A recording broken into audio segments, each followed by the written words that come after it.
السلام عليكم. تعالوا النهاردة نعمل بقى حبة كده حلويات باللية، طعمها تحفة. بعملها بنفس طريقة المصمت. لو جربتيها هتحلفي ان عمرك ما كلتي حلويات بالطعامة دي. كمان هعمل معاها حبة طحينة طعمهم حلو قوي، واحلى طحينة بقى هتجربيها اللي بتبقى بدقة الكبدة. هنحضرها مع بعض وبنفس الدقة وبنفس الخلطة. هنعمل بيها بتنجان مقلي حلو قوي. هيبقى جنب الأكلة دي طعمه حلو. يلا نسمي بالله ونشوف عملت ايه.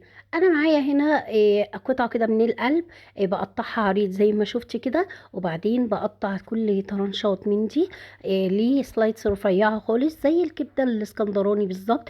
برضو هقطع القلب والكلاوي بنفس الطريقه، والكبده كمان. بس اهم حاجه في الكبده انك لازم تقشري من عليها الطبقه اللي بتبقى فوق ديت عشان ما تشدش وتجلد منك. بقطعها برضو طرنشات عريضة، بعد كده بقطعها رفيع خالص زي ما شفتي، زي الكبدة العصافيري. قطعت بقى كل الكمية اللي معايا.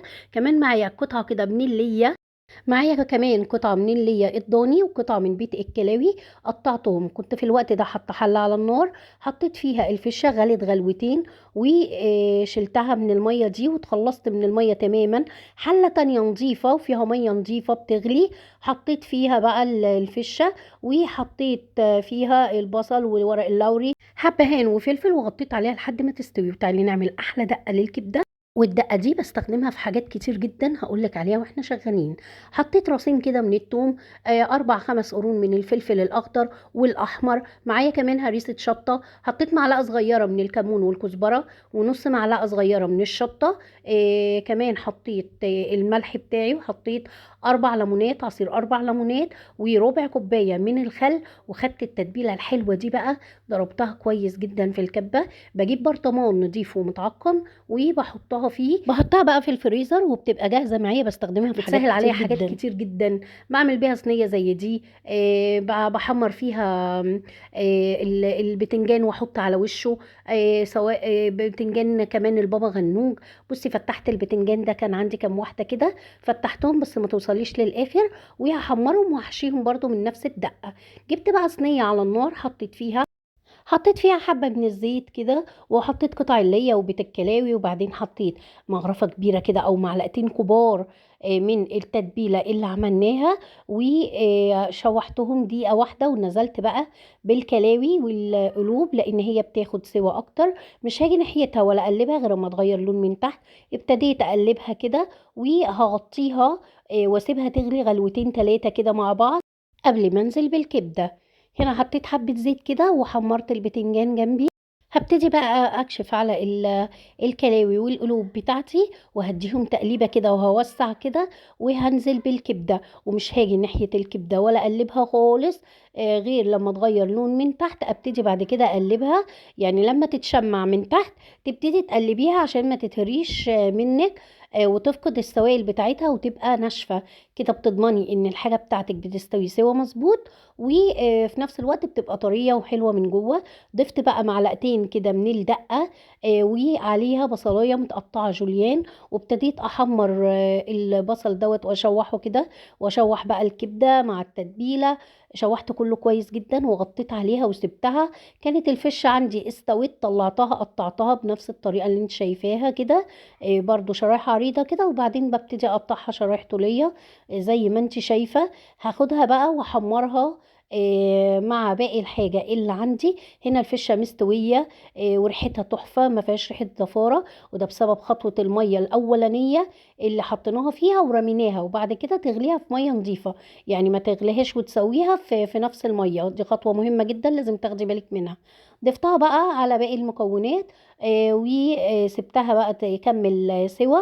هنا كنت حشيت البتنجان بنفس تتبيلة الكبدة، وانا كنت سايبه في الكبه معلقه كده من تتبيله الكبده.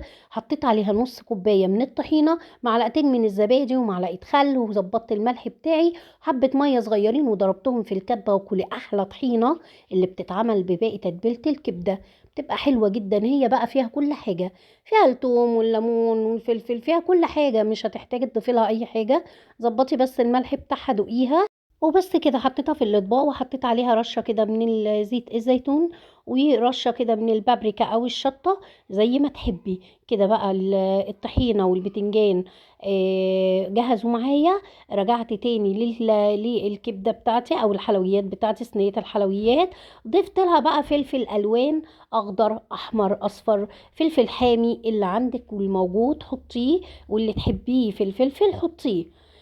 جيت في الاخر بقى كده بعد الفلفل ضفت معلقتين كبار من التتبيله، معلقتين التتبيله اللي بيجوا في الاخر دول، وبيبقى طبعا فيها هريسه الشطه، بتبقى بتقلب الريحه حرفيا. الريحه حرفيا بتقلب الشارع. انت هتلاقيهم واقفين عليكي بالطوابير كده، يعني واقفين لك بالعيش مستنيين. بجد بجد الريحه بتقلب الدنيا. طعمها بيبقى حلو قوي قوي قوي. الخطوة دي بقى مش أساسية بس بالنسبة لي مهمة جدا.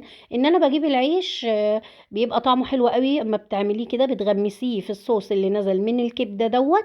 وبرصه كده على الصينية، وهبتدي أرص الحلويات بتاعتي بقى. دي كبدة، ما أقدرش أقول كبدة بس، لأن دي فيها كل حاجة، فيها كبدة وقلوب وكلاوي وفشة، فيها كل حاجة. طعمها بيبقى حلو جدا ومميز. رشة كزبرة خضراء وقدمتها بقى مع شوية عيش. وحلاوتها تاكليها بالعيش المسقسق اللي تحتيها ده، وفي عيش بلدي كده. وحطي اعملي الساندوتش وعليه الطحينة، بيبقى تحفة. اوعدك بقى لو حد من الولاد ما بيحبش اي نوع من اللي حاطينه في الصينيه دي، سواء فش او كلاوي او قلب، ما بيحبش شكله لوحده، اعمليه بالطريقه دي. كله هياخد من طعم بعض وهيعجبهم جدا. لو عجبتك بقى وصفه النهارده، ما تنسيش اللايك والشير وتعليق لو بحرف يرفع الفيديو ويوصل لاكبر عدد ويستفيد. استودعكم الله الذي لا تضيع ودائعه، والسلام عليكم ورحمه الله.